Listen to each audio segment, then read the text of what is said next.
imani na wanda ya kaddara yanzu da anjima. Ikon Allah kai ne ka ba mai girma girma kai kifi a fatsai shi da fuma. Ikon Allah to ban iya bace ba da iya mini waka zan yarje min dama.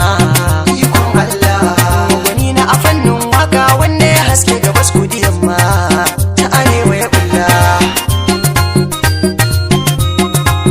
Ya rabbi kara salatin annabi alkibrar salihan bayi. Ikon Allah mai darajar da adashi ka bar mu sunnar sa ita muke koyi. Ikon Allah sa ahali da sahabbai ne duka Allah sa harini da nake yi. Ikon Allah farin gwiwa kara min in ka bar ni ba za na iya ba sarki Allah.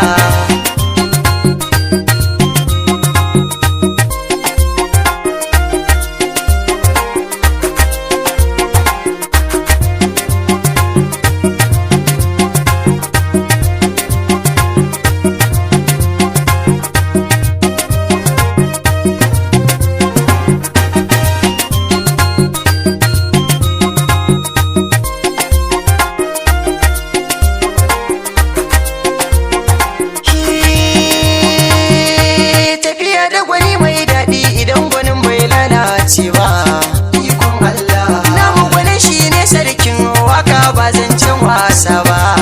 Ikon Allah baya goyon marayu kenan ya ɗebe mu ba zai sauke ba. Ikon Allah babu kamar nura in watan shata a mawakan dauri kyautar Allah. Kai gwarzo ne a fannin waka kayi abin da ba a taɓa yi ba. Ikon Allah ka bigi kirji ka dafa mana Allah ya maka baiwa babba.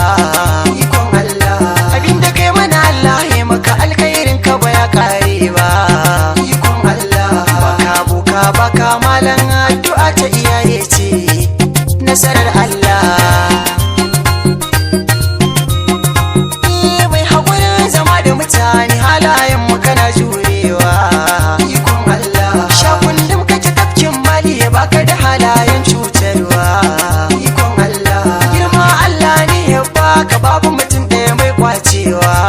Ikon Allah ga yi gaba komai ka saka gaban ka kai nasara ka sani zalla. Kun san mai ban iyaye nasararsa ba ta karewa. Ikon Allah kana da hankali sosai naziri nan ya shaidawa. Ikon Allah yangu boy ya ce mini a halin ka ba na kushewa. Tawagar ka suna yin yabon ka godewa sarki Allah. Hanan zane dakatawa kartawa ta yi karewa.